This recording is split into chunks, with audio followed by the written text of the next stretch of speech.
ಈ ಬಾರಿ ಲೋಕಸಭೆ ಚುನಾವಣೆಯಲ್ಲಿ ಹಾಸನ ಲೋಕಸಭಾ ಕ್ಷೇತ್ರ ಸಾಕಷ್ಟು ಸದ್ದು ಮಾಡಿತ್ತು. ಪ್ರಜ್ವಲ್ ರೇವಣ್ಣರನ್ನ ಸೋಲಿಸಿ ಸಂಸದ ಶ್ರೇಯಸ್ ಪಟೇಲ್ ಗೆಲುವು ಸಾಧಿಸಿದ್ರು. ಆದರೆ ಹಾಸನದ ಸಂಸದ ಶ್ರೇಯಸ್ ಪಟೇಲ್ ಸದಸ್ಯತ್ವ ಇದೀಗ ರದ್ದಾಗುತ್ತಾ ಅನ್ನುವಂತಹ ಪ್ರಶ್ನೆ ಎದುರಾಗ್ತಾ ಇದೆ. ನೂರಾರು ಕೋಟಿ ಮೌಲ್ಯದ ಆಸ್ತಿ ವಿವರಗಳನ್ನು ಶ್ರೇಯಸ್ ಪಟೇಲ್ ಚುನಾವಣಾ ಆಯೋಗಕ್ಕೆ ನೀಡದೆ ಎಲ್ಲವನ್ನ ಬಚ್ಚಿಟ್ರ ಅನ್ನುವಂತಹ ಪ್ರಶ್ನೆ ಕೂಡ ಎದುರಾಗ್ತಾ ಇದೆ. ಇದೇ ಕಾರಣಕ್ಕೆ ಲೋಕಸಭಾ ಸದಸ್ಯತ್ವ ಏನಾದರೂ ರದ್ದಾಗುತ್ತಾ ಅನ್ನುವಂತಹ ಪ್ರಶ್ನೆ ಎದುರಾಗ್ತಾ ಇದೆ. ಇನ್ನು ಅದೇ ರೀತಿಯಾಗಿ ಇನ್ಕಮ್ ಟ್ಯಾಕ್ಸ್ಗೂ ಕೂಡ ಸುಳ್ಳು ದಾಖಲೆಗಳನ್ನು ಕೊಟ್ಟುಬಿಟ್ರ ಹಾಸನ ಸಂಸದ. ಇನ್ಕಮ್ ಟ್ಯಾಕ್ಸ್ಗೂ ಕೂಡ ಸುಳ್ಳು ದಾಖಲೆಗಳನ್ನು ಏನಾದರೂ ಕೊಟ್ಟುಬಿಟ್ರ, ತಪ್ಪು ಮಾಹಿತಿ ಕೊಟ್ಟಿದ್ದೆ ಈಗ ಶ್ರೇಯಸ್ ಪಟೇಲ್ಗೆ ಉರುಳಾಗುತ್ತಾ ಅನ್ನುವಂತಹ ಪ್ರಶ್ನೆ ಎದುರಾಗ್ತಿದೆ. ಹಾಸನದ ರಾಜಕೀಯದಲ್ಲಿ ಮತ್ತೆ ಹೊಳೆ ನರಸೀಪುರದವರದ್ದೇ ಸದ್ದು. ಇನ್ನು ಹಾಸನದಲ್ಲಿ ಹೊಳೆ ನರಸೀಪುರದ ಹೆಸರು ಸಾಕಷ್ಟು ಕೇಳಬರುತ್ತೆ. ಇನ್ನು ಈಗಲೂ ಕೂಡ ಹಾಸನದ ರಾಜಕೀಯದಲ್ಲಿ ಮತ್ತೆ ಹೊಳೆ ನರಸೀಪುರದವರದ್ದೇ ಸದ್ದು ಕೇಳಬರ್ತಾ ಇದೆ.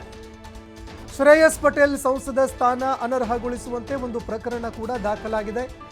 ಇವರು ತಪ್ಪು ಮಾಹಿತಿಗಳನ್ನು ಕೊಟ್ಟಿದ್ದಾರೆ. ಚುನಾವಣಾ ಆಯೋಗಕ್ಕೆ ಸರಿಯಾದಂತಹ ಆಸ್ತಿಯ ದಾಖಲೆಗಳನ್ನು, ಸರಿಯಾದ ಆಸ್ತಿಯ ಮಾಹಿತಿಗಳನ್ನು ನೀಡಬೇಕಾಗಿತ್ತು. ಆದರೆ ಶ್ರೇಯಸ್ ಪಟೇಲ್ ಸರಿಯಾದಂತಹ ಮಾಹಿತಿಗಳನ್ನು ಕೊಟ್ಟಿಲ್ಲ. ಚುನಾವಣೆ ಆಯೋಗಕ್ಕೆ ಅನೇಕ ಮಾಹಿತಿಗಳನ್ನು ನೀಡದೆ ಅವರು ಅನೇಕ ಮಾಹಿತಿಗಳನ್ನು ಬಚ್ಚಿಟ್ಟಿದ್ದಾರೆ ಎನ್ನುವಂಥದ್ದು ಕೂಡ ಗೊತ್ತಾಗ್ತಾ ಇದೆ. ಇದೇ ಕಾರಣಕ್ಕಾಗಿ ಲೋಕಸಭಾ ಸಂಸದ ಸ್ಥಾನದಿಂದ ಅವರನ್ನು ಅನರ್ಹಗೊಳಿಸುವಂತೆ ಒಂದು ಪ್ರಕರಣ ದಾಖಲಾಗಿದೆ. ಇದೇ ಕಾರಣಕ್ಕಾಗಿ ಹೊಳೆ ನರಸೀಪುರ ಮತ್ತೊಮ್ಮೆ ಸದ್ದು ಮಾಡ್ತಾ ಇದೆ. ಇನ್ನು ಮತ್ತೊಂದೆಡೆಯಲ್ಲಿ ಸಂಸದ ಶ್ರೇಯಸ್ ಪಟೇಲ್ ಅವರ ಒಂದು ಸದಸ್ಯತ್ವ ರದ್ದಾಗುತ್ತಾ ಅನ್ನುವಂತಹ ಪ್ರಶ್ನೆ ಕೂಡ ಈಗ ಉದ್ಭವ ಆಗ್ತಾ ಇರುವಂಥದ್ದು. ಇನ್ನು ಕಳೆದ ಲೋಕಸಭೆ ಚುನಾವಣೆಯಲ್ಲಿ ಸಾಕಷ್ಟು ಈ ಕ್ಷೇತ್ರ ಸದ್ದು ಮಾಡಿತ್ತು. ಪ್ರಜ್ವಲ್ ರೇವಣ್ಣ ವಿರುದ್ಧ ಶ್ರೇಯಸ್ ಪಟೇಲ್ ಲೋಕಸಭಾ ಅಖಾಡಕ್ಕೆ ಇಳಿದಿದ್ದರು. ಇನ್ನು ಅದೇ ರೀತಿಯಾಗಿ ಪ್ರಜ್ವಲ್ ರೇವಣ್ಣರನ್ನ ಸೋಲಿಸಿ ಶ್ರೇಯಸ್ ಪಟೇಲ್ ಭರ್ಜರಿ ಗೆಲುವು ಕೂಡ ಸಾಧಿಸಿದ್ರು.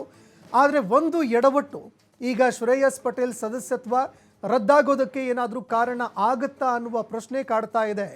ನೂರಾರು ಕೋಟಿ ಮೌಲ್ಯದ ಆಸ್ತಿ ವಿವರಗಳನ್ನು ಲೋಕಸಭೆ ಒಂದು ಚುನಾವಣೆ ಸಂದರ್ಭದಲ್ಲಿ ಚುನಾವಣಾ ಆಯೋಗಕ್ಕೆ ನೀಡದೆ ಅವರು ಬಚ್ಚಿಟ್ರ. ಇನ್ಕಮ್ ಟ್ಯಾಕ್ಸ್ಗೂ ಕೂಡ ಸುಳ್ಳು ದಾಖಲೆಗಳನ್ನು ಕೊಟ್ಟುಬಿಟ್ಟಿದ್ದಾರೆ ಎನ್ನುವಂತಹ ಮಾತುಗಳು ಕೇಳಿಬರ್ತಾ ಇದೆ. ಕೊಟ್ಟಿರುವಂತಹ ತಪ್ಪು ಮಾಹಿತಿಗಳೇ ಈಗ ಶ್ರೇಯಸ್ ಪಟೇಲ್ಗೆ ಉರುಳಾಗುತ್ತಾ ಅನ್ನುವ ಪ್ರಶ್ನೆ ಕಾಡ್ತಿದೆ. ಇನ್ನು ಅದೇ ರೀತಿಯಾಗಿ ಹಾಸನ ರಾಜಕೀಯದಲ್ಲಿ ಈ ಒಂದು ವಿಚಾರ ಈಗ ಸಾಕಷ್ಟು ಸದ್ದು ಮಾಡ್ತಾ ಇದೆ. ಅದೇ ರೀತಿಯಾಗಿ ಶ್ರೇಯಸ್ ಪಟೇಲ್ ಸಂಸದ ಸ್ಥಾನ ಅನರ್ಹಗೊಳಿಸಬೇಕು ಅಂತ ಒಂದು ಪ್ರಕರಣ ಕೂಡ ಈಗ ದಾಖಲಾಗಿರುವಂಥದ್ದು. ಹೀಗಾಗಿ ಶ್ರೇಯಸ್ ಪಟೇಲ್ ಸಂಸದ ಸ್ಥಾನ ರದ್ದಾಗತ್ತಾ ಅಥವಾ ಕಾನೂನಾತ್ಮಕ ಹೋರಾಟಕ್ಕೆ ಏನಾದರೂ ಮುಂದಾಗ್ತಾರಾ ಅದನ್ನು ಕೂಡ ಕಾದು ನೋಡಬೇಕಾಗತ್ತೆ. ಆದರೆ ಆಸ್ತಿ ವಿವರಗಳನ್ನು ಸರಿಯಾಗಿ ಸಲ್ಲಿಕೆ ಮಾಡದೆ ಹೋದರೆ ಆ ಸಂದರ್ಭದಲ್ಲಿ ಒಂದು ವೇಳೆ ಏನಾದರೂ ಸಾಬೀತಾಗಿದ್ದೇ ಆದರೆ ಅವರ ಸಂಸದ ಸ್ಥಾನ ಅನರ್ಹಗೊಳಿಸುವಂತಹ ಸಾಧ್ಯತೆ ಇರುತ್ತೆ. ಇನ್ನು ಅದೇ ರೀತಿಯಾಗಿ ಲೋಕಸಭೆ ಚುನಾವಣೆ ನಡೆಯುವಂತಹ ಸಂದರ್ಭದಲ್ಲಿ ಬೈ ಎಲೆಕ್ಷನ್ ಆಗಿರಲಿ ಅಥವಾ ಸಾಮಾನ್ಯವಾಗಿ ಜನರಲ್ ಎಲೆಕ್ಷನ್ ಇರಲಿ, ಆ ಸಂದರ್ಭದಲ್ಲಿ ಚುನಾವಣೆಗೆ ನಿಲ್ಲುವಂತಹ ಯಾವುದೇ ಅಭ್ಯರ್ಥಿಗಳು ತಮ್ಮ ಆಸ್ತಿಯ ವಿವರ, ತಮ್ಮ ಕುಟುಂಬ ಸದಸ್ಯರ ವಿವರ, ಅವರ ಆಸ್ತಿಯ ವಿವರ ಏನು ಇದೆಲ್ಲವನ್ನೂ ಕೂಡ ಚುನಾವಣಾ ಆಯೋಗಕ್ಕೆ ನೀಡಬೇಕಾಗತ್ತೆ. ಆದರೆ ಶ್ರೇಯಸ್ ಪಟೇಲ್ ಈ ಕೆಲವು ಮಾಹಿತಿಗಳನ್ನು ಬಚ್ಚಿಟ್ಟಿದ್ದಾರೆ ಎನ್ನುವಂತಹ ಮಾತುಗಳು ಕೇಳಿಬರ್ತಾ ಇದೆ. ಇನ್ನು ಅದೇ ರೀತಿಯಾಗಿ ಸಾಕಷ್ಟು ಪ್ರಶ್ನೆಗಳು ಕೂಡ ಈ ಸಂದರ್ಭದಲ್ಲಿ ಉದ್ಭವ ಆಗ್ತಾ ಇದೆ.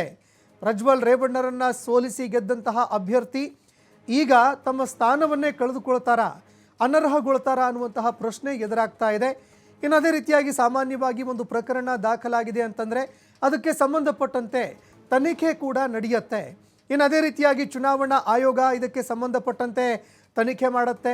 ಅದೇ ರೀತಿಯಾಗಿ ಅವರು ಘೋಷಣೆ ಮಾಡಿಕೊಂಡಿರುವಂತಹ ಆಸ್ತಿ, ಅದೇ ರೀತಿಯಾಗಿ ಅದರ ಹೊರತಾಗಿ ಅವರು ಹೊಂದಿರುವಂತಹ ಆಸ್ತಿ ಏನಿದೆ ಇದೆಲ್ಲವೂ ಕೂಡ ಒಂದಕ್ಕೊಂದು ಮ್ಯಾಚ್ ಆಗದೆ ಅವರು ಘೋಷಣೆ ಮಾಡಿರುವಂತಹ ಆಸ್ತಿಗಿಂತ ಜಾಸ್ತಿ ಆಸ್ತಿಯನ್ನು ಏನಾದರೂ ಹೊಂದಿದ್ದೇ ಆದರೆ ಆ ಸಂದರ್ಭದಲ್ಲಿ ಲೋಕಸಭಾ ಸದಸ್ಯತ್ವವನ್ನು ರದ್ದಾಗುವಂತಹ ಸಾಧ್ಯತೆ ಇರುತ್ತೆ, ಅವರು ಕಳೆದುಕೊಳ್ಳುವಂತಹ ಸಾಧ್ಯತೆ ಕೂಡ ಇರುತ್ತೆ.